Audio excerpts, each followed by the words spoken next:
6 years ago, he walked out on his wife and their newborn twins, leaving her with nothing but debt and the cold silence of a promise broken.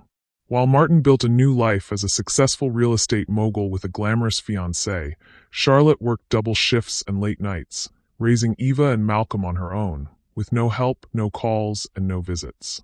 Then one morning, a crisp, gold-embossed invitation arrived in her mail: his wedding. He didn't send it out of kindness, but to gloat, certain she would watch his perfect life from the sidelines. But on the wedding day, as the music swelled and guests whispered about the dazzling bride, the archway doors opened and Charlotte walked in, dressed in a stunning red satin gown, flanked by her two confident children. Her powerful entrance was so commanding that the entire event froze. The groom's smile faltered for the first time. Martin thought he left her broken, but her arrival would shatter his perfect day in ways no one saw coming. "Hello, my beautiful family. Welcome back. Before we begin, I have a small but heartfelt request. Please subscribe. Your support is what keeps these stories alive. Every time you click that like button, you are helping us share voices that would otherwise be forgotten and stories that deserve to be heard. And in the comments, please tell us the city or country where you are watching from. Because together, we are not just sharing stories, we are keeping hope and faith alive." It was snowing the night Charlotte Woolton met Martin Altman. She was leaving the rehabilitation center after a double shift, her physical therapy uniform hidden under a worn coat, when she slipped on black ice in the parking lot. He was the only person who stopped to help, a man in an expensive suit who should have been rushing to some important meeting, but instead knelt in the slush to check if she was hurt. "Are you okay?" he asked, his voice genuinely concerned, not the polite concern of a stranger in a hurry. Charlotte laughed, embarrassed. "Just my pride. And maybe my tailbone." He helped her up, steadying her with strong hands. "Martin Altman," he said, "and I insist on buying you coffee to make sure you're really all right." "Charlotte Woolton," she replied, "and I insist I'm fine." "Future real estate mogul," he said with a grin that was both confident and boyish. "I'm going to own half this city someday." She raised an eyebrow. "Future person who helps people walk again. I'm going to help them reclaim their lives." He looked at her with something like wonder. That's actually beautiful." In that moment, standing in the snow under a streetlight, she heard something she hadn't in a long time. Genuine admiration for who she was, not who she might become. The coffee turned into dinner. Dinner turned into long walks through the city, where Martin would point at empty lots and abandoned buildings, his eyes lighting up as he described the potential he saw in every crumbling brick. Charlotte found herself drawn to his vision, the way he could see possibility where others saw decay. But more than that, she was drawn to the way he listened when she talked about her patients, how he remembered their names and asked about their progress weeks later. "You're rebuilding people," he said one evening as they sat in his beat-up Honda outside her apartment. "I want to rebuild places. Maybe we're not so different." Charlotte smiled. "Maybe we're not." He reached for her hand. "I don't want to live small, Charlotte. My father worked construction his whole life, broke his back building other people's dreams, and died with nothing to show for it but a worn-out body and a mortgage. I want to matter. I want to build something that lasts." "You already matter," she said softly. "You matter to someone already." He looked at her, quiet for once, and kissed her hand. "You shouldn't say things like that. I might believe you." They became inseparable. Charlotte worked long hours at the rehabilitation center, but Martin always waited for her after shifts. He would walk her home, holding her hand, promising that someday they'd live in a house with a view of the city skyline, where she could have her own private practice, and he could watch his empire grow from their bedroom window. When he finally asked her to move in, she said yes. Not because of the promise of the skyline, but because she saw goodness beneath his hunger for success. There was something pure about his ambition then, something that felt like hope rather than greed. At first, it was perfect. They laughed. They dreamed. They built each other up. Martin's small real estate venture began to take shape, and Charlotte supported him however she could. She cooked dinner while he worked late into the night, helped organize his files, and even used her medical background to assess properties for potential health code issues that could affect development costs. "You're brilliant," he told her one night, looking up from a stack of zoning documents. "You see things I miss." It was Charlotte who first spotted the opportunity that would change everything. She was reviewing property listings with Martin when she noticed a pattern in the city planning documents she'd learned to read during her healthcare administration courses. "Look at this," she said, spreading the papers across their kitchen table. "This whole district is zoned for mixed-use development, but nobody's connecting the dots. The city's planning a new medical complex here, which means they'll need accessible housing for staff and patients' families. But see this lot?" She pointed to a seemingly unremarkable piece of land. "It's perfectly positioned between the hospital site and the main transit line. If someone developed affordable housing there with medical accessibility features, they'd have a guaranteed tenant base." Martin stared at the documents, then at Charlotte. "How did you see that?" "I know what medical professionals need, because I am one. I know what patients' families go through because I watch them every day. This isn't just about real estate, Martin. It's about understanding people." That weekend, they drove to the property together. It was a rundown lot with an abandoned warehouse, the kind of place most people would dismiss. But Charlotte walked the perimeter, noting the gentle slope that would be perfect for wheelchair accessibility, the proximity to bus stops, the quiet street that would appeal to families dealing with medical stress. "This is it," Martin said, his voice filled with awe. "This is my first real deal." Charlotte smiled, watching him pace the lot with growing excitement. "Our first real deal." He stopped and looked at her. I found it. I researched it. I can help you develop it properly." She paused. "And I can help you buy it." Charlotte had been saving for years, living modestly and putting away every spare dollar toward her dream of opening her own practice. When Martin's financing fell through at the last minute, she didn't hesitate to offer her savings as a bridge loan. "I can't ask you to do that," he said, but she could see the desperation in his eyes. "You're not asking. I'm offering. We're partners, remember?" The deal went through. Martin's company, Altman Estates, was officially born, and Charlotte was there for every step of the development process. She consulted on the accessibility features, helped design the common areas with healing in mind, and even used her medical contacts to pre-lease several units to hospital staff. The project was a massive success. Martin's name appeared in the business section of the local newspaper, and suddenly everyone wanted to know about the young developer who understood the intersection of real estate and healthcare. But success changed things.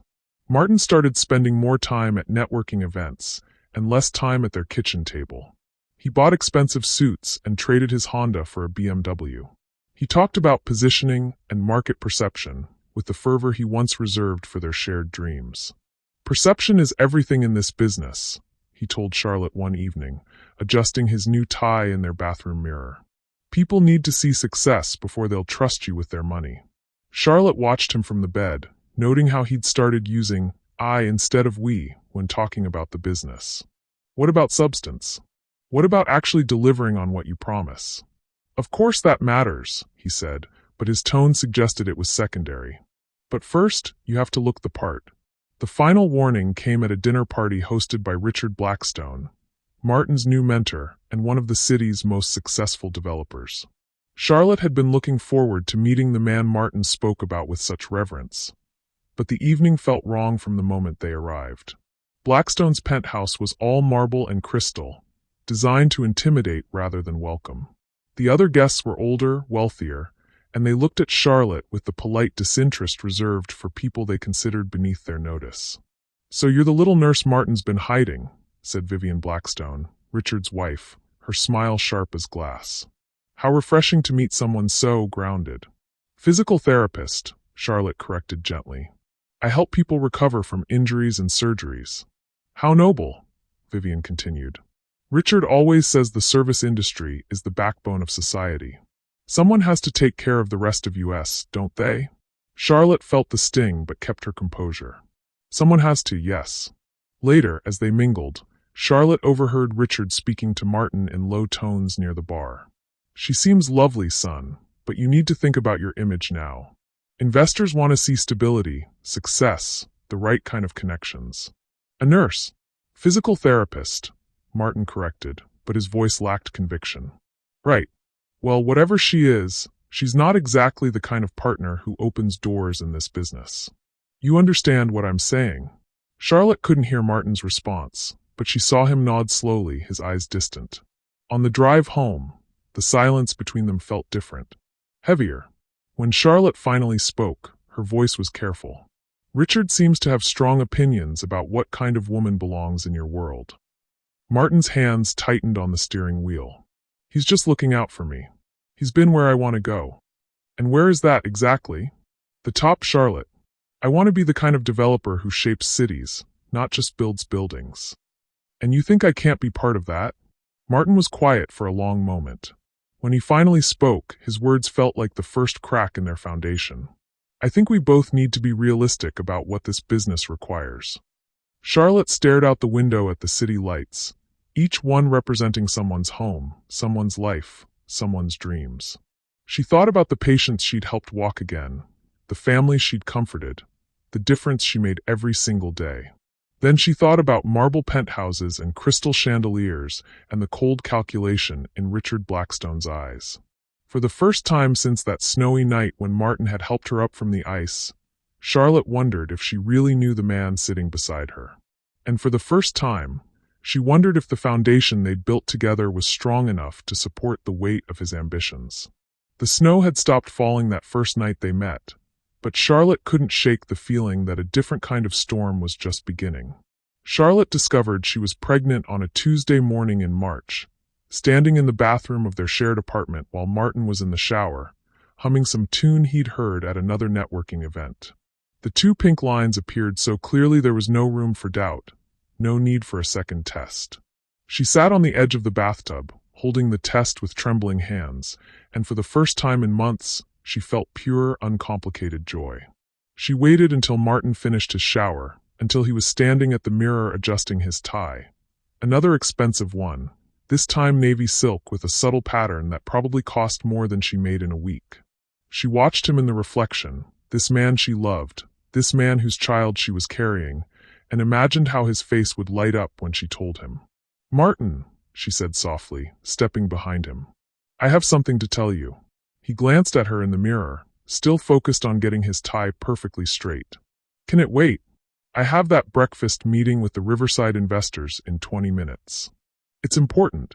Something in her tone made him turn around. Charlotte held up the pregnancy test, her smile so wide it hurt her cheeks. "We're going to have a baby." The silence that followed was not the silence of joy. It was the silence of a man whose world had just shifted off its axis in a direction he didn't want to go. Martin stared at the test, then at her face, then back at the test. "Are you sure?" he asked, his voice flat. "I'm sure." Charlotte's smile faltered slightly. "Martin, we're going to be parents." He sat down heavily on the bed, running his hands through his hair. This is not good timing, Charlotte. There's never perfect timing for something like this. But we're stable now, we're happy we can." "Stable?" Martin looked up at her with something close to panic in his eyes. "Charlotte, I'm in the middle of the biggest deal of my career.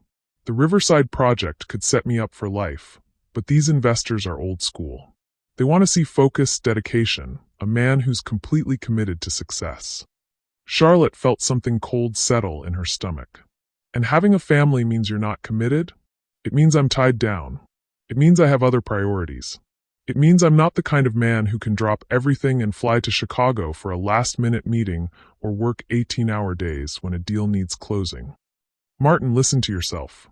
You're talking about our baby like it's a business liability." He stood up, pacing to the window. "Because that's what it is, Charlotte. That's exactly what it is. Richard warned me about this. He said the most successful men in this business either wait until they're established to have families, or they have wives who understand that the business comes first." "Richard Blackstone said that?" "He's been married 3 times, Charlotte. He knows what he's talking about." Charlotte stared at him. This man she thought she knew. This man who was talking about their unborn child like a stock option that had gone bad. "What are you saying, Martin?" "I'm saying we need to think about this practically.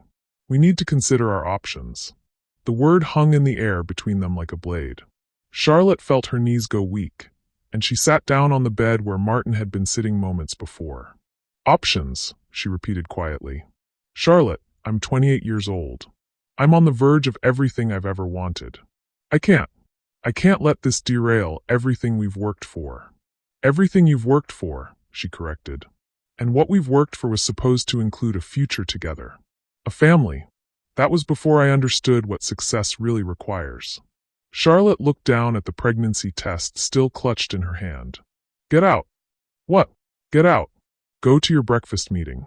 Go charm your investors. Go build your empire. She looked up at him, and her voice was steady despite the tears starting to fall. But don't you dare stand there and tell me that our child is a mistake. Martin grabbed his jacket and briefcase. At the door, he turned back. Charlotte, we need to talk about this rationally when I get back. No, she said quietly. We really don't. He left, and Charlotte spent the rest of the morning sitting on their bathroom floor, crying and then calling in sick to work for the first time in 2 years. When Martin came home that evening, he found Charlotte in the kitchen, making dinner as if nothing had happened. But everything had happened, and they both knew it. How did the meeting go? She asked without looking up from the stove. Good. Really good. They're ready to move forward with the full development. Congratulations. Martin sat down at the kitchen table, the same table where they'd once spread out property documents and dreamed together. Charlotte, about this morning. I'm keeping the baby, Martin. Actually, babies. I went to the doctor this afternoon. It's twins.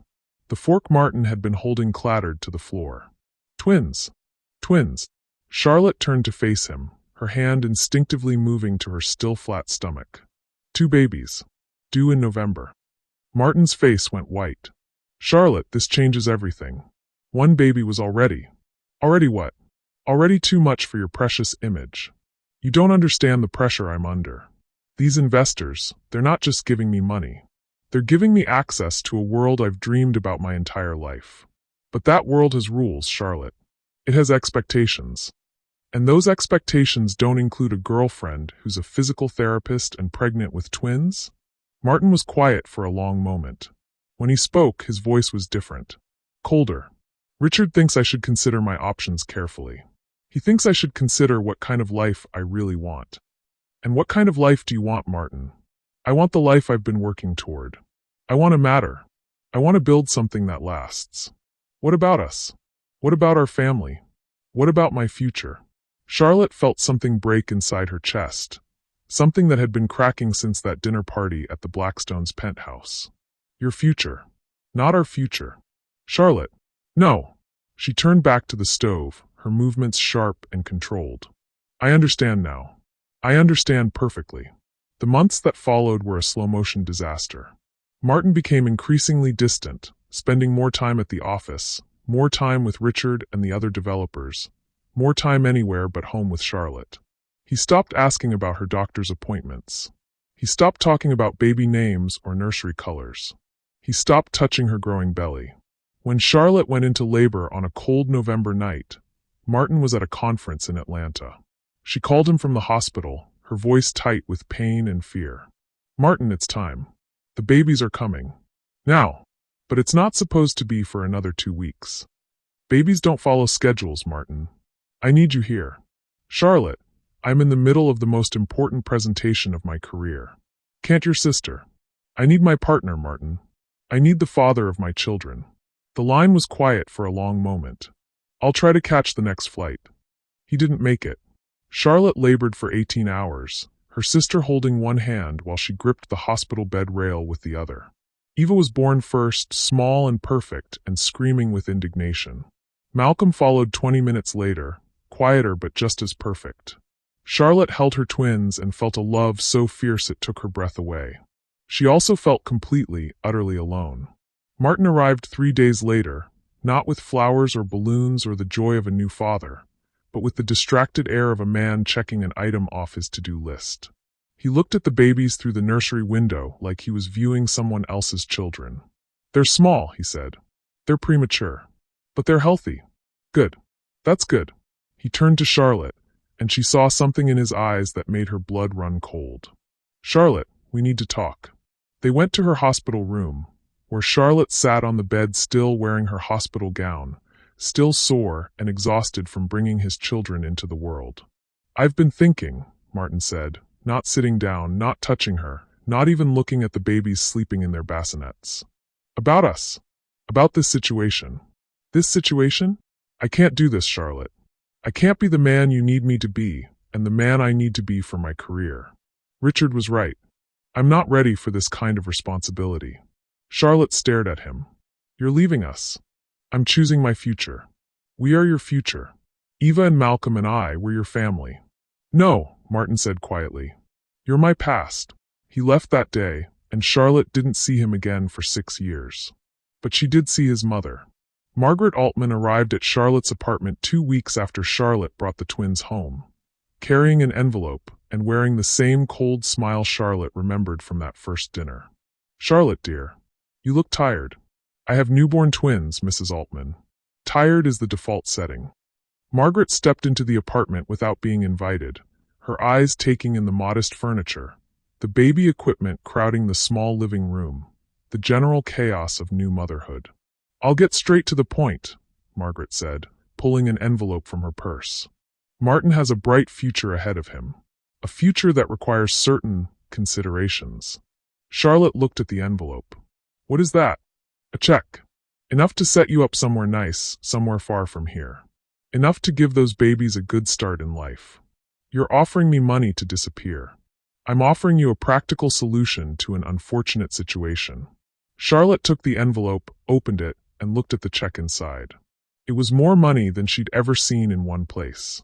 Enough to buy a house, to pay for childcare, to give Eva and Malcolm opportunities she could never afford on a physical therapist's salary. Then she looked at Margaret's face, at the cold calculation in her eyes, at the assumption that Charlotte could be bought and discarded like an inconvenient business expense. Charlotte tore the check in half. Then in half again. Then again, until the pieces fluttered to the floor like snow. I will not be erased, she said quietly. And neither will my children. Margaret's composure cracked for just a moment. You're making a mistake, dear. Martin will never come back. He's moved on.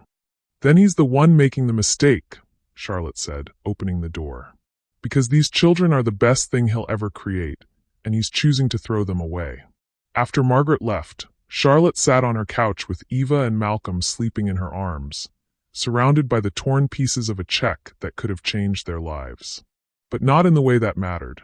She looked down at her children, these perfect little beings who deserved so much more than a father who saw them as liabilities, and made a promise.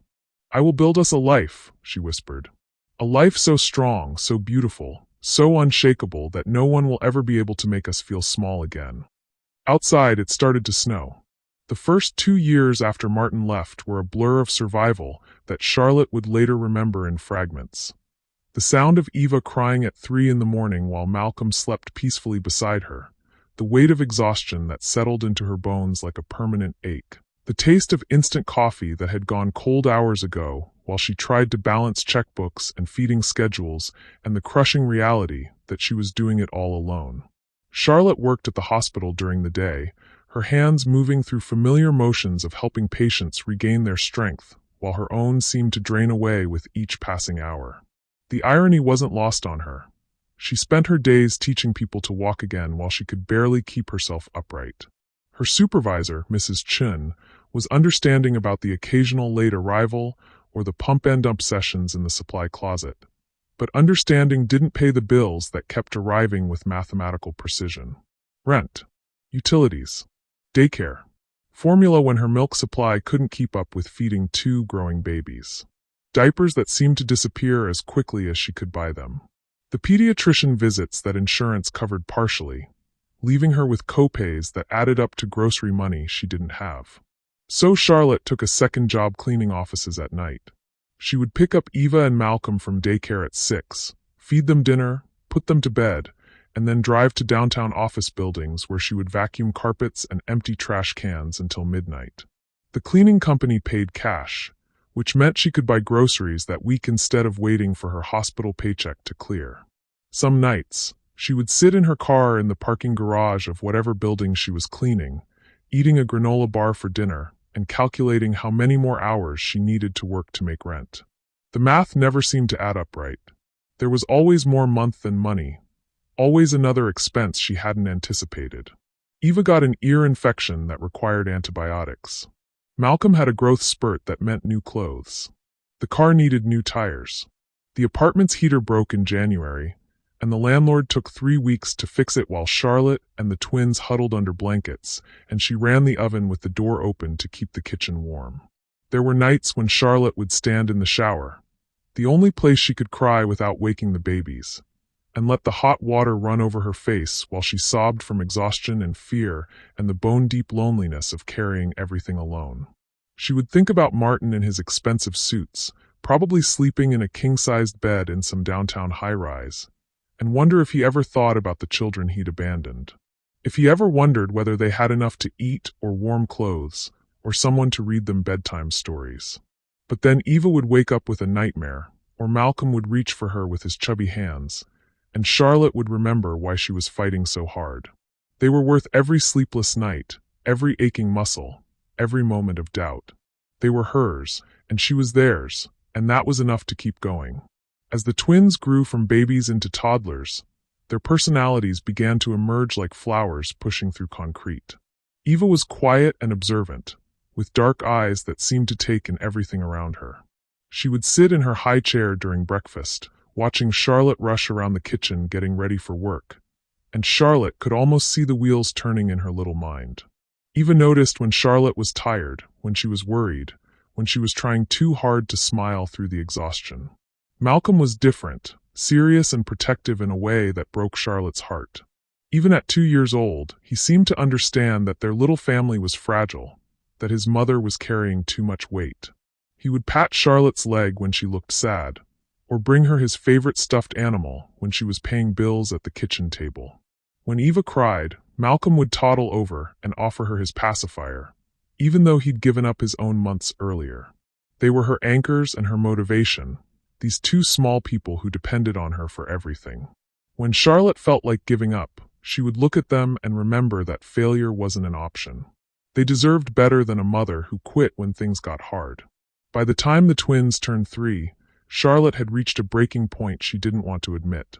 The hospital work was steady but limiting. There were only so many hours in a day, only so much her body could take. The cleaning jobs were wearing her down, and she was starting to make mistakes from exhaustion. She fell asleep during a staff meeting and woke up to her supervisor's concerned face. She mixed up patient files and had to stay late to fix the error. She rear-ended someone at a red light because she'd been awake for 22 hours straight. Something had to change. Charlotte started paying attention to the private patients who came through the hospital. The wealthy ones who complained about the institutional feel of physical therapy, who mentioned wanting more personalized care, who talked about privacy and convenience like they were willing to pay extra for both. She listened to their conversations about personal trainers and private doctors and concierge services, and slowly, an idea began to form. What if she could offer the same level of care she provided at the hospital, but in a more exclusive setting? What if she could charge premium rates for premium service? What if she could work fewer hours for more money, giving her more time with Eva and Malcolm while building something that belonged to her? The idea terrified her. Starting her own business meant risk, meant giving up the security of a steady paycheck, meant potentially failing in a way that would hurt not just her but her children. But staying where she was meant accepting that this was as good as it would ever get, that she would always be one emergency away from financial disaster, always exhausted, always struggling. Charlotte started researching what it would take to start a private practice. She studied business licenses and insurance requirements and marketing strategies during her lunch breaks. She saved every penny she could, cutting their budget down to the absolute essentials. She stopped buying coffee, started cutting the twins' hair herself, shopped exclusively at thrift stores and discount groceries. The breakthrough came when she was treating Mrs. Harrison, an elderly woman recovering from hip replacement surgery. Mrs. Harrison was wealthy, demanding, and completely dissatisfied with the hospital's approach to her care. "I don't understand why I have to come here," Mrs. Harrison complained during one session. "The noise, the crowds, the complete lack of privacy. In my day, doctors made house calls. Why can't physical therapists?" "Some do," Charlotte said carefully. "There are private practitioners who work with clients in their homes." "Really? How does one find such a person?" Charlotte took a deep breath. "You're looking at one." It wasn't entirely true yet, but it could be. Mrs. Harrison became Charlotte's first private client, paying 3 times what the hospital charged for the same services, but receiving them in the comfort of her own home with Charlotte's undivided attention. Word spread through Mrs. Harrison's social circle, and soon Charlotte had a small but growing list of clients who valued discretion and personalized care above all else. She quit the cleaning jobs first, then gradually reduced her hospital hours as her private practice grew. It was terrifying and exhilarating and exhausting in a completely different way. But for the first time since Martin left, Charlotte felt like she was building something instead of just surviving. One night, after a particularly good week where she'd signed 2 new clients and paid all her bills with money left over, Charlotte lay in bed with Eva and Malcolm sleeping beside her. They'd fallen asleep in her bed after story time, something that happened more often than she cared to admit, but that she secretly loved. Eva was curled against her left side, Malcolm against her right, both of them breathing the deep, peaceful breaths of children who felt safe and loved. Charlotte looked at their sleeping faces in the dim light from the hallway and felt something shift inside her chest. Not just love, she'd felt that from the moment they were born. This was something fiercer, something that felt like steel being forged in fire. "I will build a wall of security around us," she whispered into the darkness, "that no man can ever break." It was a promise and a prayer and a declaration of war against anyone who would try to make them feel small or unwanted or less than they deserved. Martin had abandoned them, but Charlotte would make sure they never felt abandoned again. She would build them a life so strong, so beautiful, so unshakable that they would never doubt their worth. Outside, the city hummed with the sounds of other people's lives, other people's dreams and struggles and victories. But inside this small apartment, Charlotte held her children and planned their future with the fierce determination of a woman who had learned that the only person she could truly depend on was herself. And that, she was discovering, might be enough. Charlotte registered Apex Wellness on a rainy Thursday morning in April, sitting in the county clerk's office with Eva and Malcolm coloring quietly beside her while she filled out forms that would change their lives. The name had come to her during one of those sleepless nights when she'd been planning and replanning every detail. Apex because she wanted to reach the highest level of care, wellness because it was about more than just physical therapy. It was about healing the whole person. The business started small, almost accidentally. Mrs. Harrison's glowing recommendations had led to Mrs. Chun, not her former supervisor, but a different Mrs. Chun who owned a chain of high-end boutiques and needed discreet rehabilitation after a skiing accident she didn't want her insurance company to know about. Then came Mr. Rodriguez, a prominent attorney recovering from rotator cuff surgery who couldn't afford to be seen as weak or injured during a high-profile case. Each client brought their own story, their own need for privacy, their own willingness to pay premium rates for premium care.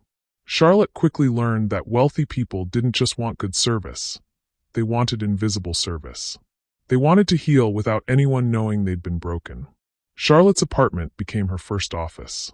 She converted the spare bedroom into a treatment space, investing in professional-grade equipment that she bought piece by piece as her client base grew. The twins learned to play quietly during sessions, and Charlotte learned to schedule around school pickup times and bedtime routines. It wasn't ideal, but it was theirs. The ethos of Apex Wellness emerged naturally from Charlotte's own experiences. She had been dismissed, overlooked, treated as disposable. She would never make her clients feel that way. Every session began with real conversation, not just about the injury, but about the person. She remembered birthdays, asked about grandchildren, listened to concerns about aging and mortality and the fear of losing independence. Her clients weren't just paying for physical therapy. They were paying for someone who saw them as whole human beings rather than insurance claim numbers. Charlotte's medical knowledge was excellent, but her emotional intelligence was extraordinary.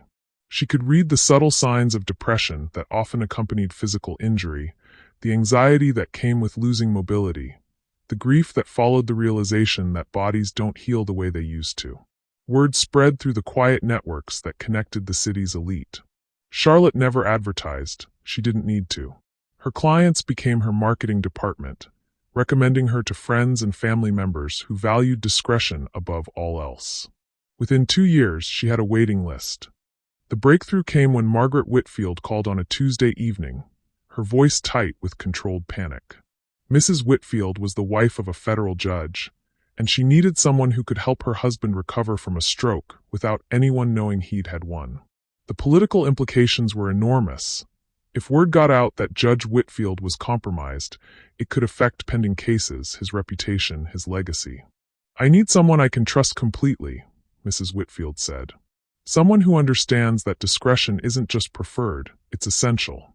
Charlotte took the case, driving to the Whitfields' estate 3 times a week for 6 months.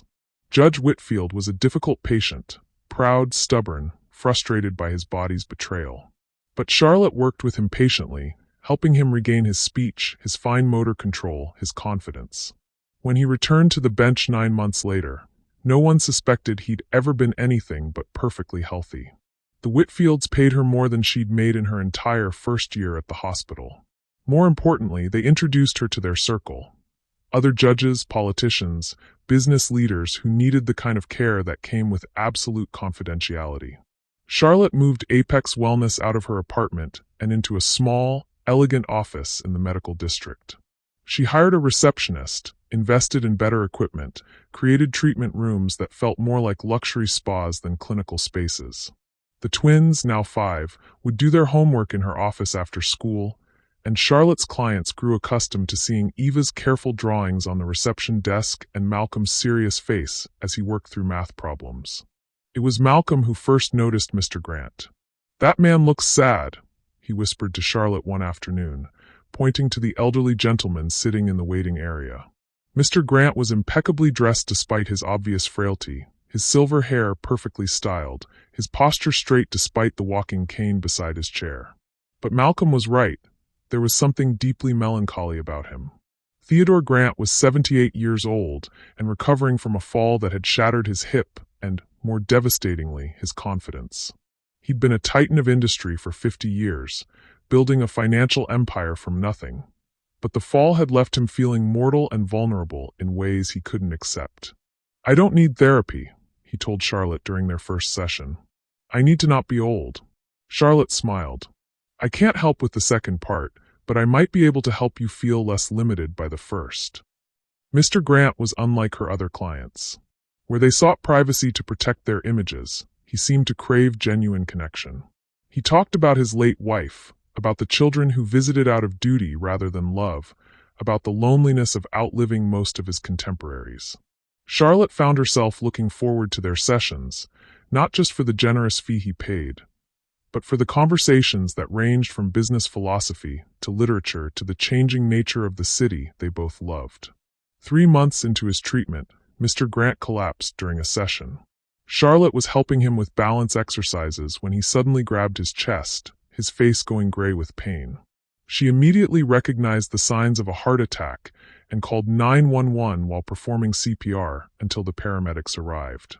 At the hospital, the emergency room doctor told Charlotte that her quick response had saved Mr. Grant's life. "Another few minutes and we would have lost him," the doctor said. "You should be proud." Charlotte sat in the waiting room with Eva and Malcolm, who had been in her office when the ambulance arrived, and felt the weight of how close she'd come to losing someone who had become more than just a client. When Mr. Grant's son arrived from New York, he found Charlotte still there, still waiting for news. "You're the physical therapist," he said, not a question but an accusation. "This happened during your session." "Yes," Charlotte said simply. "And I'm the reason he's alive." Mr. Grant recovered, but the heart attack had changed him. When he returned to Apex Wellness 6 weeks later, he seemed different, more focused, more intentional about how he spent his time. "I've been thinking," he said during their first session back, "about legacy, about what matters, about the difference between building wealth and building something worthwhile." Charlotte helped him through his exercises, noting how much strength he'd lost during his hospitalization. "What conclusions have you reached?" "That I've spent 50 years accumulating money and power, but I've never used either to help someone build something meaningful." He paused, looking at her directly. "I'd like to change that." Over the following weeks, their conversations shifted from his recovery to her business. Mr. Grant asked detailed questions about Apex Wellness, how she'd started it, what challenges she faced, what her long-term goals were. Charlotte found herself sharing more than she'd intended, talking about her dreams of expanding, of creating a model for ethical healthcare that put patients first. "You have something rare," Mr. Grant told her one afternoon. "You have both the skill and the integrity to build something that lasts. But you're thinking too small." "What do you mean?" "You're focused on serving individual clients, which is admirable. But what if you could create a system that served hundreds of clients? What if you could train other therapists to provide the same level of care you do? What if you could build something that outlasts you?" Charlotte had never thought that big. Her focus had been on survival, on providing for Eva and Malcolm, on building enough security that they would never feel the fear she'd felt during those first desperate years. "I don't know anything about scaling a business," she admitted. "But I do," Mr. Grant said. "And I know something else. I know what it looks like when someone has been cheated out of what they've earned." Charlotte's hands stilled on the resistance band she'd been adjusting. "What do you mean?" "I mean, I've been in business long enough to recognize when someone has been taken advantage of. You mentioned once that you helped your ex-fiancé with his first real estate deal. You mentioned that you provided research, analysis, even financial backing. But you never mentioned getting credit for any of it." Charlotte felt her chest tighten. She'd never told Mr. Grant the full story of Martin's betrayal, but somehow he'd pieced together enough to understand. "That was a long time ago," she said carefully. "Injustice doesn't have an expiration date," Mr. Grant replied. "And neither does the law, if you know how to use it properly." He leaned forward, his eyes sharp with the intelligence that had built his fortune. "I'd like to make you an offer, Charlotte. I'd like to mentor you, not just in business, but in protecting what's yours. I'd like to help you build Apex Wellness into something extraordinary. And I'd like to help you reclaim what was stolen from you 6 years ago." Charlotte looked at this man who had become so much more than a client, this man who was offering her not just business advice but justice. Outside, Eva and Malcolm were playing in the small garden behind her office, their laughter drifting through the window like a promise of better days ahead. "What would that look like?" she asked. Mr. Grant smiled, and for the first time since she'd known him, the sadness was completely gone from his eyes. "Like the beginning of something your children will be proud of." Mr. Grant's study felt like a war room. Legal documents covered every surface of the mahogany desk, and Charlotte sat across from him with a stack of files she'd kept from her relationship with Martin. Receipts, bank statements, emails, and handwritten notes that she'd never thought to throw away. What had once been painful reminders of her naivety were now potential weapons. "Tell me about the Riverside project again," Mr. Grant said, adjusting his reading glasses as he examined a faded copy of the original property survey. "Walk me through every conversation, every decision, every document you touched." Charlotte closed her eyes, forcing herself to remember details she'd tried to forget. Martin's financing fell through 3 days before the closing. The seller was threatening to walk, and Martin was panicking. "I offered my savings as a bridge loan, $28,000, everything I had." "And the paperwork?" Martin said it was just a formality, that we'd sort out the official partnership documents later. "He had me sign a transfer authorization, so he could access my account for the down payment." Mr. Grant held up a document Charlotte had provided, a simple bank transfer form with her signature at the bottom. "This one?" "Yes. But look at the date." Mr. Grant studied the form more carefully. "The date is 2 days after the property closing." "Exactly. Martin backdated it. He told me it was to make the paperwork cleaner for the bank, but..." Charlotte trailed off, seeing the implications for the first time. "But it means your financial contribution appears to have happened after the property was already purchased in his name alone," Mr. Grant finished.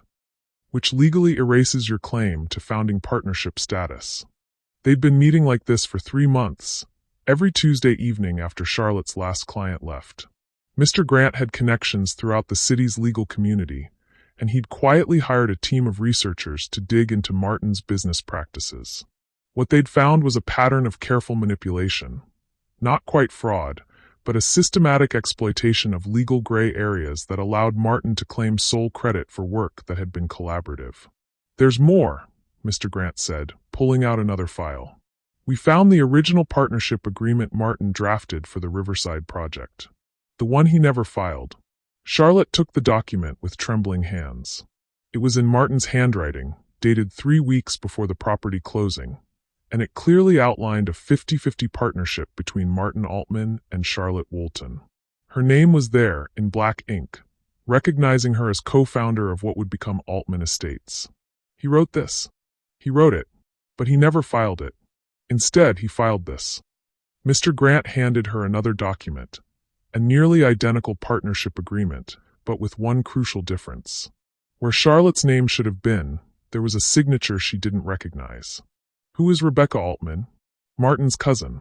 She lives in Oregon, works as a teacher, and according to our research, has never been involved in real estate in any capacity. But on paper, she's the co-founder of Altman Estates. Charlotte stared at the forged signature, feeling a familiar rage building in her chest. He used his cousin's name to hide the fact that I was his partner. More than that, he used her name to maintain the fiction that he built his company alone while still having a legal co-founder on record to satisfy certain business requirements. It's actually quite clever, if you don't mind committing fraud. The evidence was damning, but Mr. Grant warned Charlotte that proving fraud after 6 years would be difficult. Martin had covered his tracks well, and Rebecca Altman would likely claim she'd simply forgotten about her involvement in her cousin's business venture. But, Mr. Grant said with a smile that reminded Charlotte why he'd been so successful in business, there's another approach. While they'd been investigating Martin's past, Charlotte had been building her future. Mr. Grant's mentorship had transformed Apex Wellness from a small private practice into something much larger. He'd introduced her to corporate clients who needed wellness programs for their executives, and Charlotte had developed a reputation for discretion and excellence that opened doors throughout the city's business community. The expansion into corporate wellness had been strategic. Charlotte now provided services to 3 major law firms, 2 investment banks, and the city's largest accounting firm. Her clients included partners, managing directors, and senior executives who trusted her with their health and, increasingly, their confidences.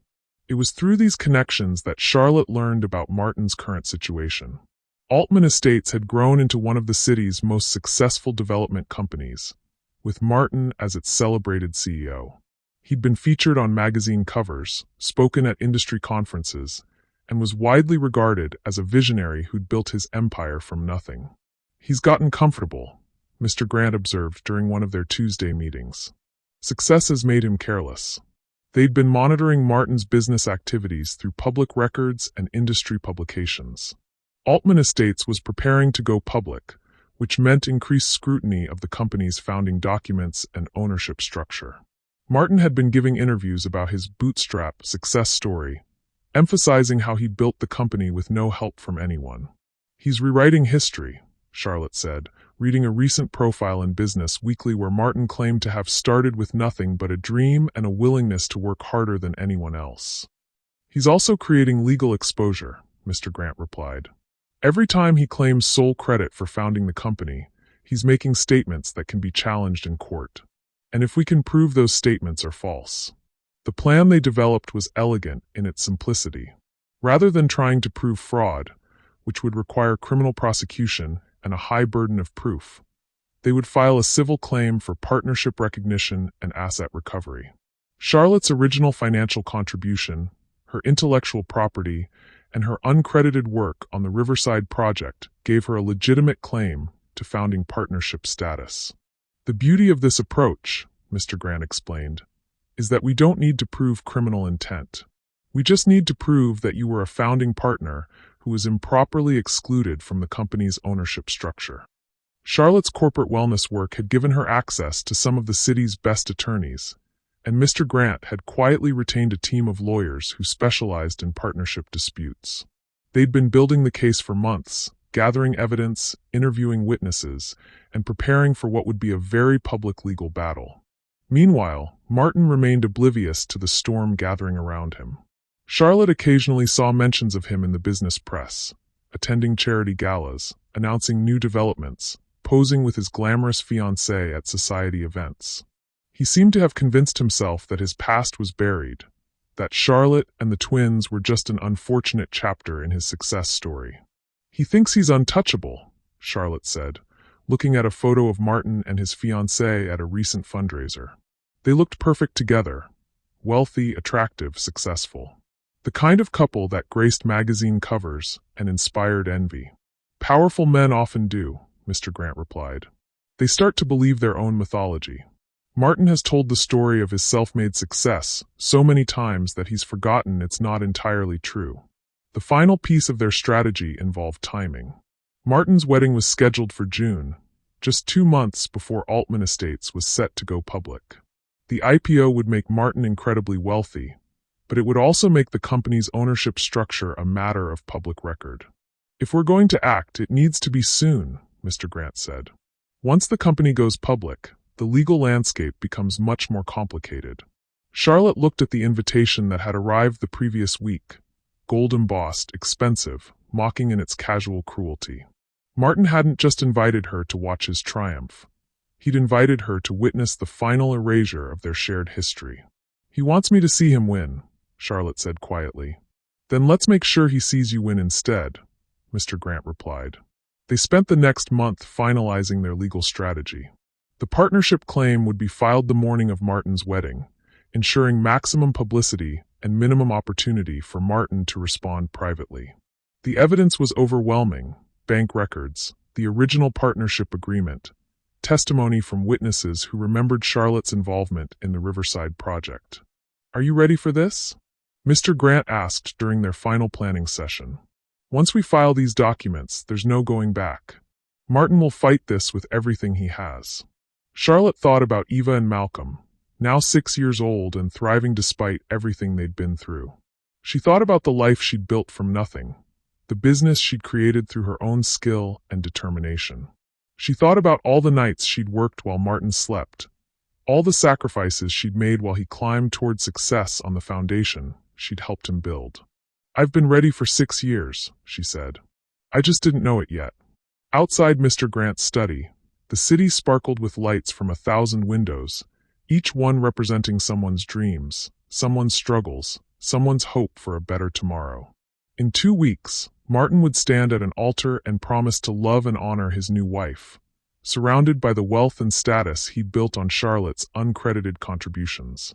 But Charlotte would be there too, no longer the broken woman he'd abandoned, but the successful businesswoman she'd become.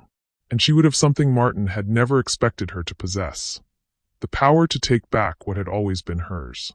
The invitation arrived on a Thursday morning in May, delivered by a courier who waited while Charlotte signed for the thick, cream-colored envelope.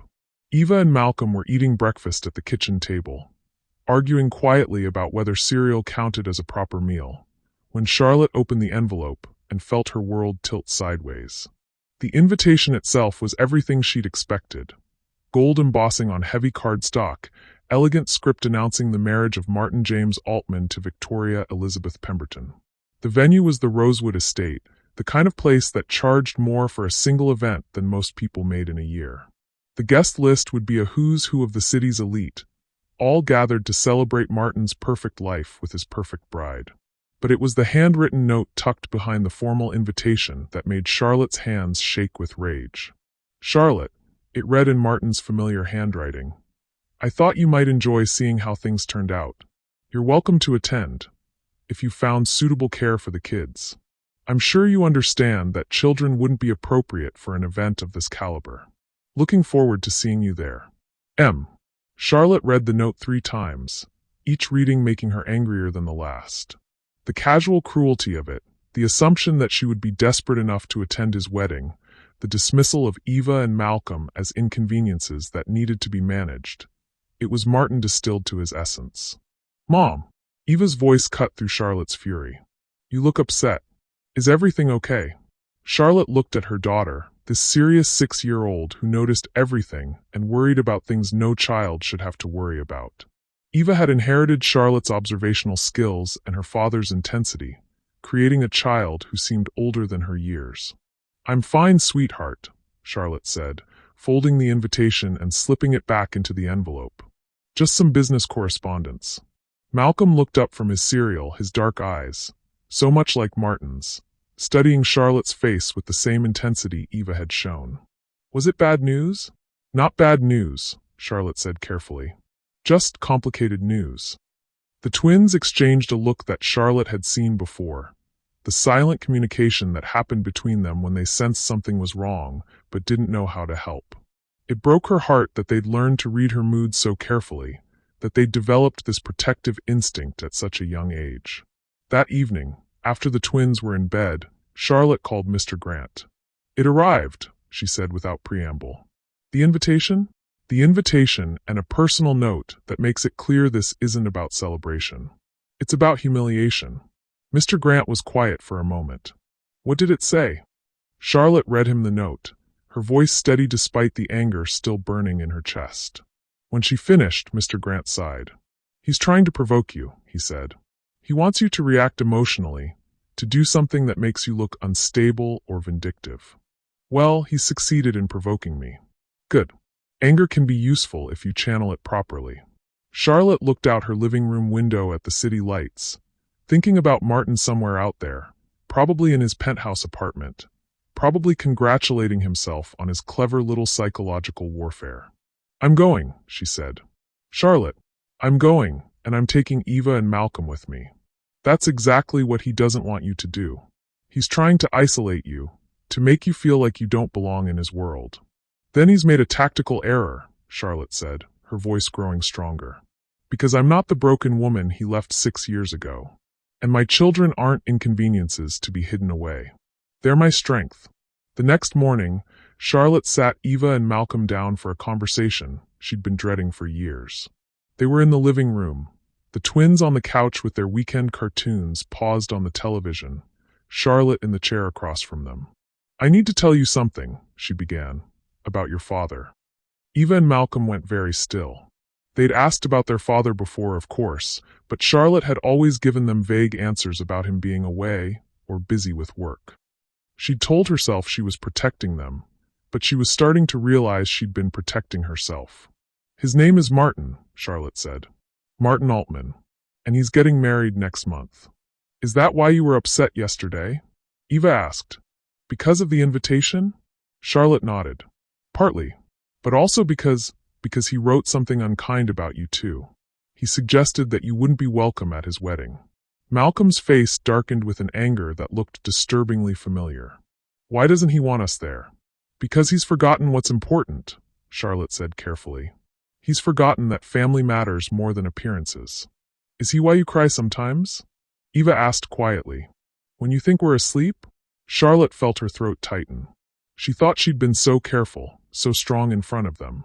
But children saw everything, even when you tried to hide it.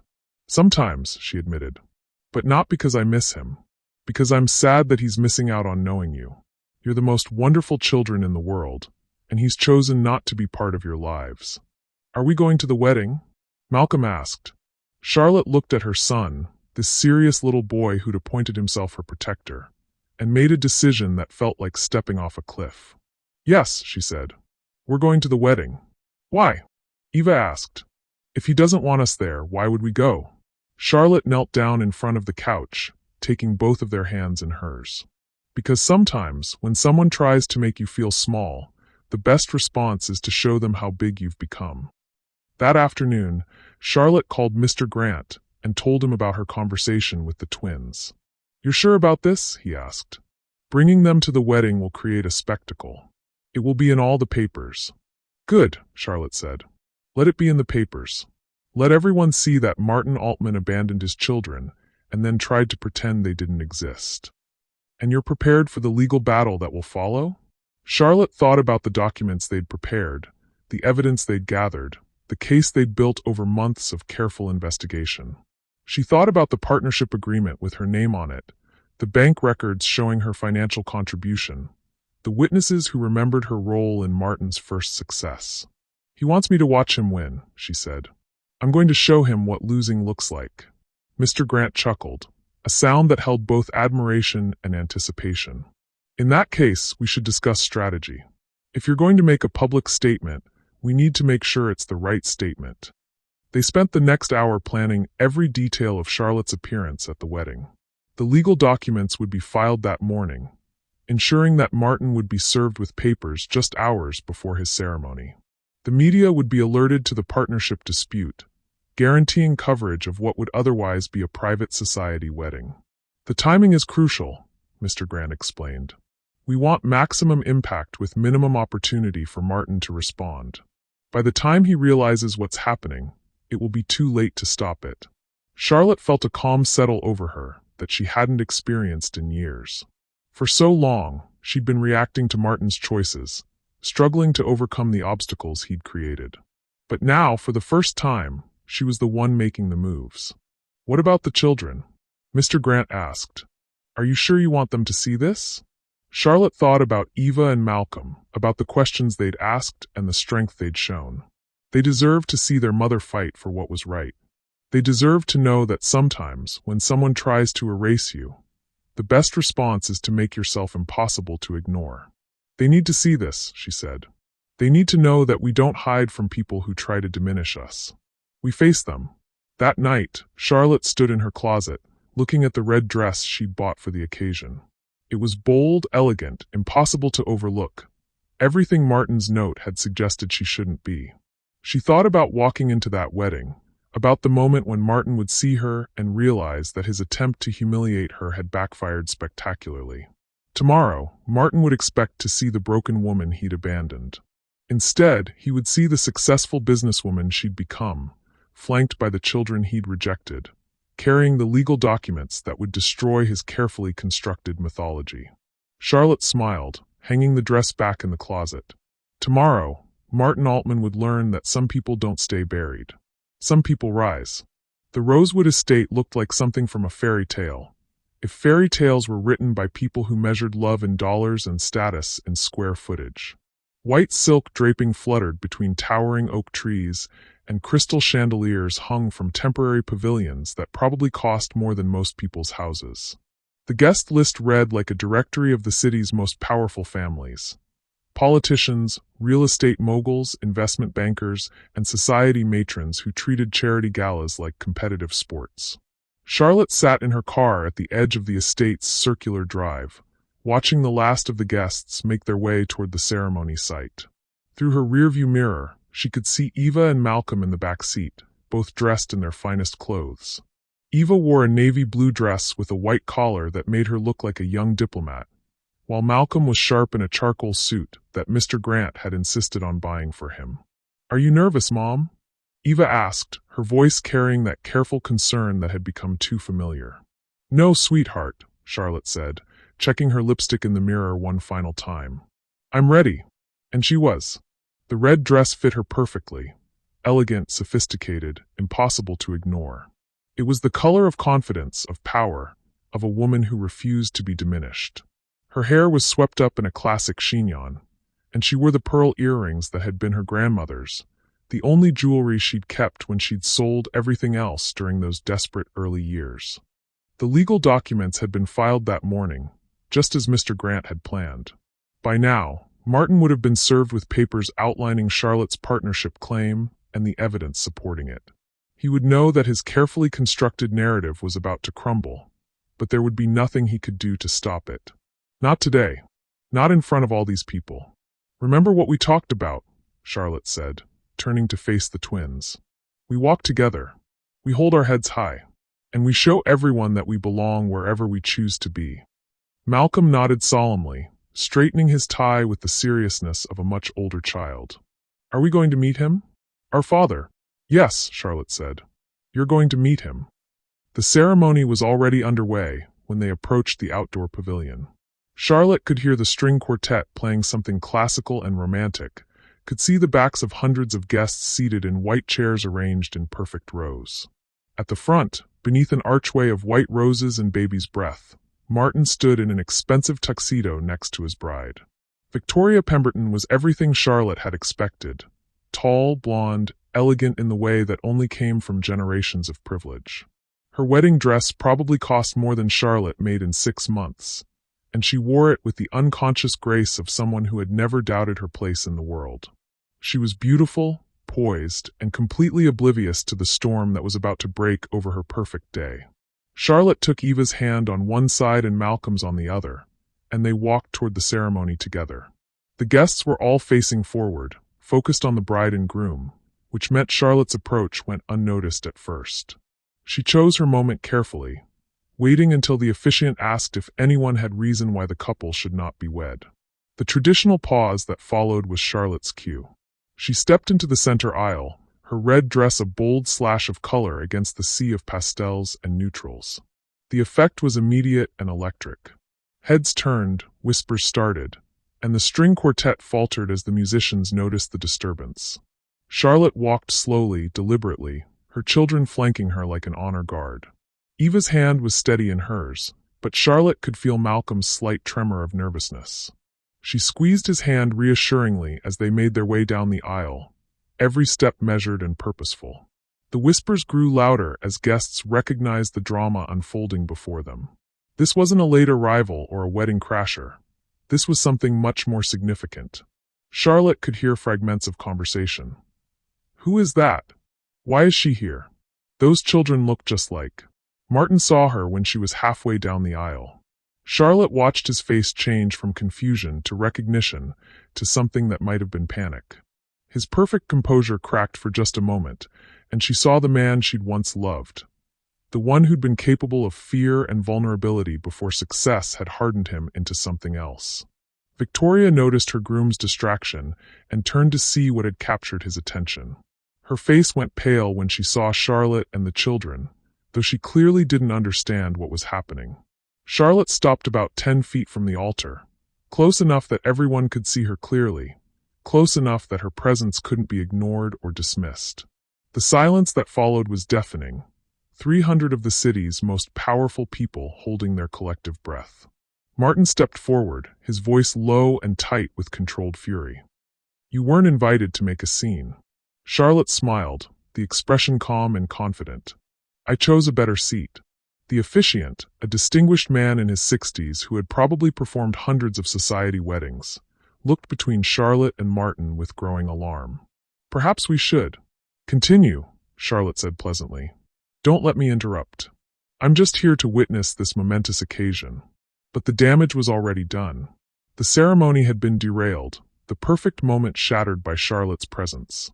Guests were pulling out their phones, taking pictures, recording videos that would be all over social media within minutes. The society photographers who had been hired to capture the wedding's elegance were now documenting its destruction. Victoria stepped forward, her voice shaking slightly. Martin, who is this woman? Before Martin could answer, Malcolm looked up at him with those dark eyes that were so much like his father's, and asked the question that cut through all the pretense and posturing. Are you the man who made Mommy cry? The silence that followed was absolute. Even the wind seemed to stop, as if nature itself was holding its breath. Malcolm's voice had been clear and innocent, carrying easily across the pavilion, and every guest had heard him. Martin stared down at his son, this child he'd abandoned, this boy who looked so much like him it was impossible to deny the connection. Charlotte watched him struggle with the moment, saw him realize that there was no elegant way out of this situation. Martin started, then stopped. For the first time in years, he seemed at a loss for words. Eva, not to be outdone by her brother, looked around at all the staring faces and asked with the devastating honesty that only children possessed, "Why didn't you want us?" The question hit like a physical blow. Charlotte saw several guests gasp, saw others reach for their phones to capture this moment of raw truth. Victoria's hand flew to her mouth, and she looked at Martin with dawning horror. "Martin," Victoria whispered, "are these your children?" The officiant cleared his throat nervously. "Perhaps we should take a brief recess." "No," Charlotte said firmly. "I think we should continue. After all, this is a celebration of love and commitment, isn't it? A celebration of the promises we make to the people who matter most to us." She looked directly at Martin, her voice carrying clearly across the silent pavilion. Some people keep their promises. Others break them when it becomes inconvenient. Martin's face was flushed with anger and embarrassment. "Charlotte, this is neither the time nor the place." "For what? For truth? For accountability?" Charlotte's voice remained calm, but there was steel underneath. "When would be a better time, Martin? When would be more appropriate than the moment you're promising to love and honor someone new?" The guests were riveted, watching this drama unfold like spectators at a particularly compelling theater performance. Charlotte could see phones recording, could imagine the headlines that would follow. Real estate mogul's wedding disrupted by abandoned family, or the children he left behind. Victoria was staring at Martin with growing understanding and horror. You have children? You never told me you have children. It's complicated, Martin said weakly. No, Charlotte said, her voice cutting through his excuse like a blade. It's actually very simple. 6 years ago, you walked away from your family because you decided we were bad for your image. Today, you're marrying someone else while pretending we never existed. She looked around at the assembled guests, these titans of industry and society who had come to celebrate Martin's triumph. I just wanted everyone to meet Eva and Malcolm Woolton, your host's children, the ones he's been pretending don't exist. The silence stretched on, broken only by the sound of camera shutters and the distant hum of traffic beyond the estate's walls. Charlotte stood in her red dress with her children beside her, no longer the broken woman Martin had abandoned, but a force to be reckoned with.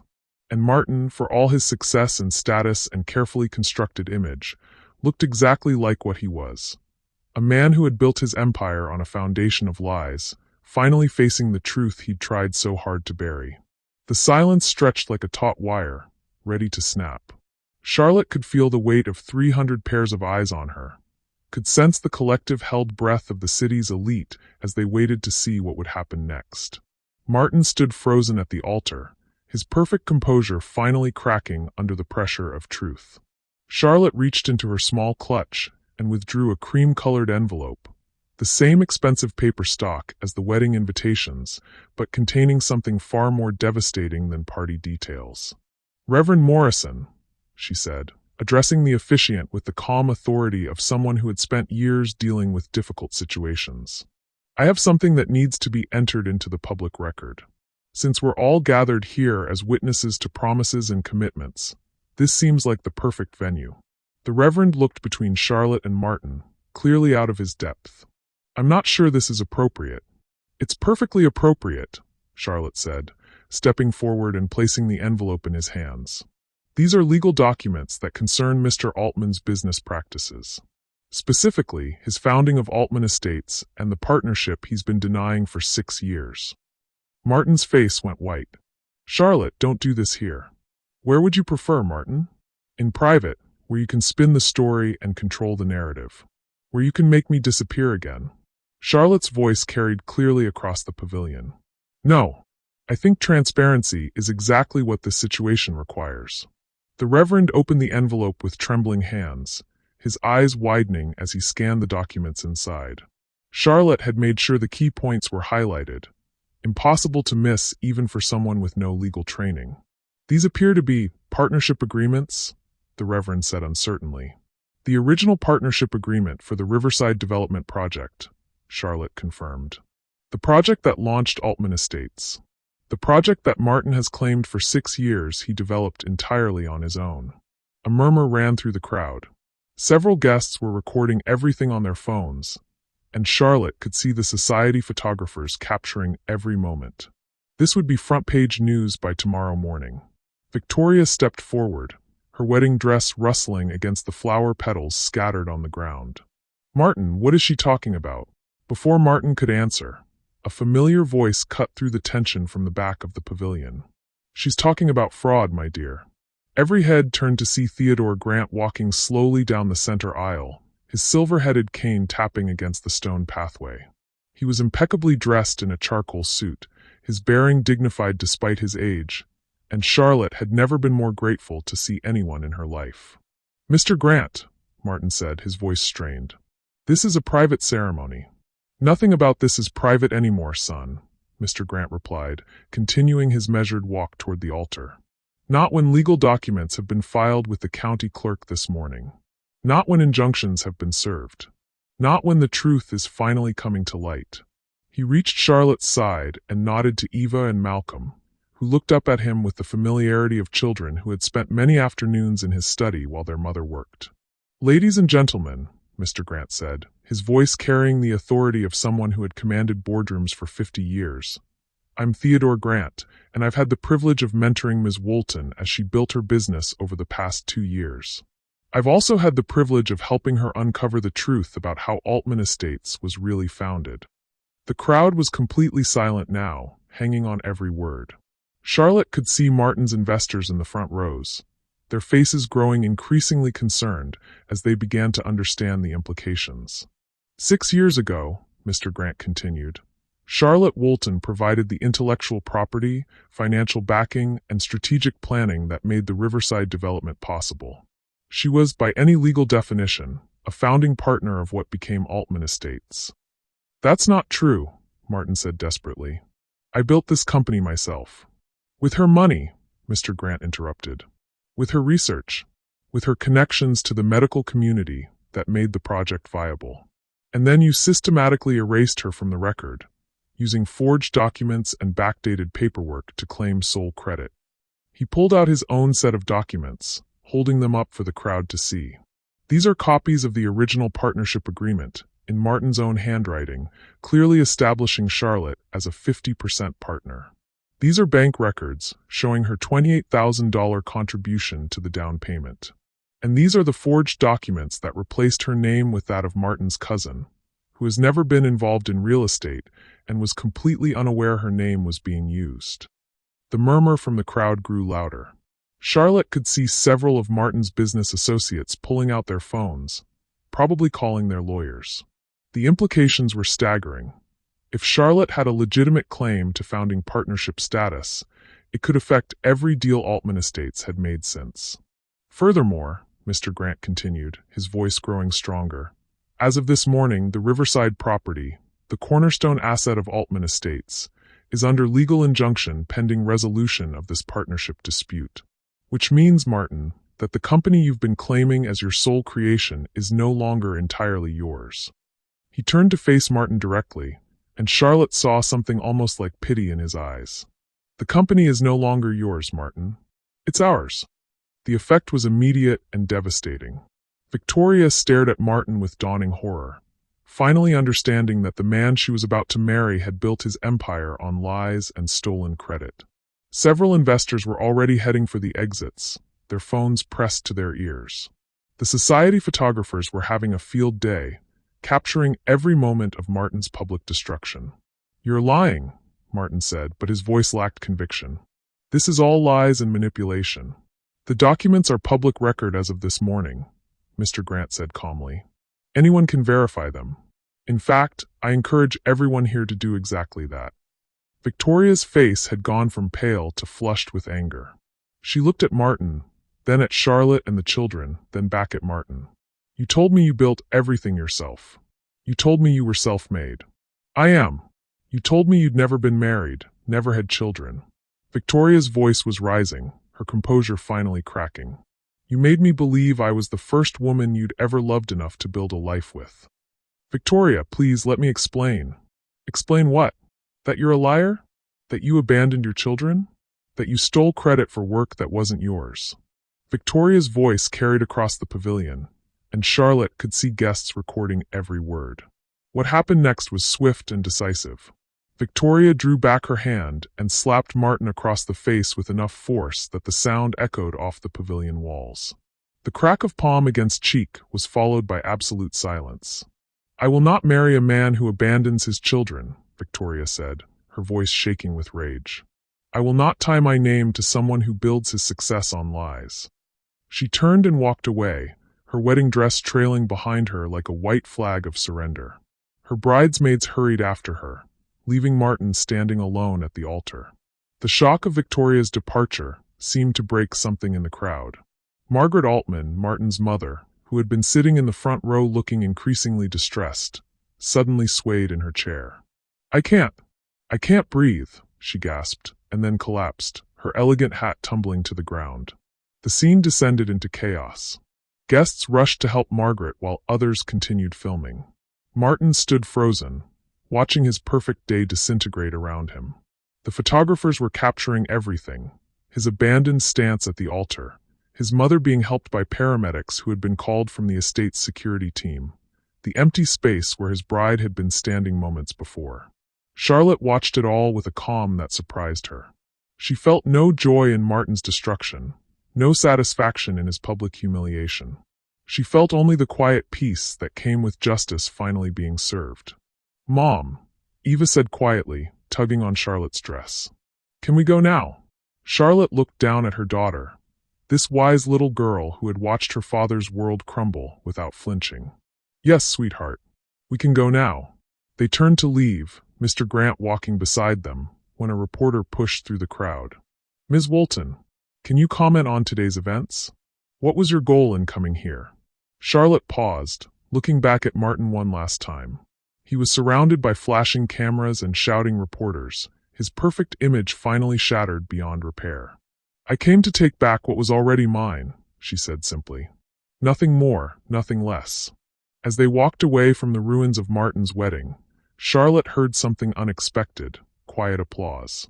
It started with one guest, then spread to others, a subdued but genuine acknowledgement of what they had witnessed. Not the destruction of a man, but the restoration of truth. The sound followed them all the way to the car, where Charlotte helped Eva and Malcolm into their seats and drove away from the Rosewood estate, leaving Martin to face the consequences of choices he'd made 6 years too late to change. The headlines began appearing within hours of the wedding disaster. "Real estate mogul's empire built on lies," read the morning edition of the Business Journal. "Abandoned children confront father at wedding," proclaimed the City Tribune. By evening, the story had gone national, with financial news networks dissecting the legal implications of Charlotte's partnership claim and what it meant for Altman Estates' planned IPO. Charlotte watched the coverage from her living room, Eva and Malcolm curled up beside her on the couch, still in their formal clothes from the wedding. The twins had been remarkably calm about the day's events, asking practical questions about what would happen next rather than dwelling on the emotional drama they'd witnessed. "Will we see him again?" Eva had asked during the drive home. "I don't know," Charlotte had answered honestly. "That will be up to him." The legal proceedings moved swiftly. Within a week, Martin's assets were frozen pending investigation into the partnership dispute. The Securities and Exchange Commission opened an inquiry into Altman Estates' corporate filings, specifically focusing on the discrepancies between the company's founding documents and Martin's public statements about building the business alone. Mr. Grant kept Charlotte informed of each development, his voice carrying a mixture of satisfaction and concern during their daily phone calls. "The investors are pulling out," he reported on Thursday. 3 major backers have already withdrawn from the IPO, and the others are demanding full audits of every deal Martin's ever made. And Martin, holed up in his penthouse with a team of lawyers who are probably charging him more per hour than most people make in a month. His mother's been hospitalized since the wedding, stress-related heart palpitations. Victoria's family has issued a statement distancing themselves from any association with him. Charlotte felt a pang of sympathy for Margaret Altman, despite everything. The woman had been cruel and dismissive, but she was still a mother watching her son's life implode. What about the criminal investigation? The district attorney is reviewing the evidence for potential fraud charges. The forged partnership documents are particularly damaging. Even if they can't prove criminal intent, the civil case is ironclad. The settlement negotiations began 3 weeks after the wedding. Martin's lawyers, faced with overwhelming evidence and mounting legal fees, pushed for a quick resolution. Charlotte, advised by the legal team Mr. Grant had assembled, held firm on her demands: recognition as a founding partner, 50% ownership of the Riverside property, and financial compensation for 6 years of lost partnership distributions. The final settlement was reached on a gray Tuesday morning in July. Charlotte sat in a conference room 40 floors above the city, surrounded by lawyers and documents, and signed papers that officially made her one of the wealthiest women in the state. But wealth, she discovered, felt different than she'd expected. It wasn't the rush of power or the satisfaction of revenge she'd imagined during those desperate early years. It was simply quiet. A sense of doors opening, of possibilities expanding, of fear finally loosening its grip on her chest. The first thing Charlotte did with her settlement was establish the Woolton Foundation for Single Parents. She'd been thinking about it for months, ever since Mr. Grant had first mentioned using her influence to help others. The foundation would provide scholarships, mentorship programs, and emergency financial assistance to single parents trying to build better lives for their children. The foundation's headquarters occupied the top 2 floors of a downtown building that Charlotte purchased outright. The space was designed to feel welcoming rather than institutional. Comfortable seating areas, natural light, a children's play area for parents who needed to bring their kids to meetings.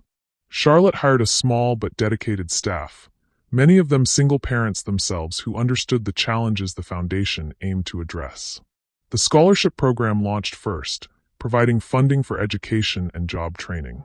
The mentorship program followed, pairing successful professionals with single parents who needed guidance navigating career advancement while raising children alone. The foundation's official opening was scheduled for a crisp October morning, exactly 4 months after Martin's wedding disaster. Charlotte had invited city officials, business leaders, and members of the media to witness the launch of what she hoped would become a lasting legacy. Standing at the podium in the foundation's main conference room, looking out at an audience that included many of the same people who had witnessed Martin's downfall, Charlotte felt a peace she hadn't experienced in years. 6 years ago, she began, her voice steady and clear, I was a single mother working multiple jobs, struggling to provide for my children, wondering if I would ever feel secure again. I was angry, exhausted, and afraid that my circumstances would define the rest of our lives. She paused, looking out at the faces in the audience. Some were familiar, clients from Apex Wellness, colleagues from the medical community, friends who had supported her during the difficult years. Others were strangers, drawn by curiosity about the woman who had brought down one of the city's most prominent businessmen. Today, I want to thank the person who made this foundation possible, Charlotte continued. I want to thank Martin Altman for leaving us. A murmur ran through the audience. Charlotte smiled, understanding their confusion. I know that sounds strange, but I've come to believe that sometimes God removes people from our lives so our hands are free to build something better. If Martin had stayed, if he had been the partner and father I thought I wanted him to be, I never would have discovered my own strength. I never would have built Apex Wellness. I never would have learned that I didn't need anyone else's validation to create something meaningful. She looked toward the back of the room, where Eva and Malcolm sat with Mr. Grant, both of them dressed in their best clothes and listening with the serious attention they brought to important occasions. The Walton Foundation exists because I learned that survival isn't enough. Thriving isn't enough. True success means using whatever you've built to lift others up. Every scholarship we provide, every mentorship we offer, every family we help, that's Martin's real legacy. Not the empire he built on lies, but the good that came from the pain he caused. The applause that followed was warm and sustained. Charlotte saw several people wiping their eyes, and she felt the satisfaction that came from turning personal pain into public purpose. After the ceremony, Charlotte stood with Eva and Malcolm in front of the foundation's floor-to-ceiling windows, looking out at the city spread below them. The view encompassed everything: the hospital where she'd worked those exhausting double shifts, the office buildings she'd cleaned at night, the neighborhoods where she'd struggled to make rent, and the gleaming towers where the city's elite conducted their business. Are we rich now? Malcolm asked, pressing his face against the glass. Charlotte smiled, putting her arms around both children. Rich enough to never be afraid again. What about him? Eva asked quietly. What happened to our father? Charlotte had been wondering the same thing. Martin had disappeared from public view after the settlement, his penthouse sold to pay legal fees, his company dissolved, and its assets distributed among creditors and former partners. She'd heard rumors that he'd left the city, possibly the state, starting over somewhere with whatever remained of his fortune. I don't know, Charlotte said honestly, but I hope he finds peace. Do you miss him? Malcolm asked. Charlotte considered the question, looking at her reflection in the window. The woman staring back at her was confident, successful, surrounded by the children she'd raised and the legacy she'd built. She bore little resemblance to the broken woman Martin had abandoned 6 years earlier. I don't miss him, she said finally. I don't need revenge. I have peace and proof that I survived. As the sun set over the city, painting the sky in shades of gold and crimson, Charlotte felt the last of her anger finally release. She had spent years carrying the weight of Martin's betrayal, letting it fuel her determination, but also poison her peace. Now, standing in the foundation that bore her name, surrounded by the children who had given her purpose and the future she had built with her own hands, she finally let it go. The city lights began to twinkle below them, each one representing someone's dreams, someone's struggles, someone's hope for tomorrow. Charlotte had been one of those lights once, small, flickering, barely visible against the darkness. Now she was something brighter, something that could illuminate the path for others who were still finding their way. Eva leaned against her side, and Malcolm took her hand, and Charlotte realized that this moment, this peace, this unshakable foundation of love and security, was worth more than any empire built on lies could ever be.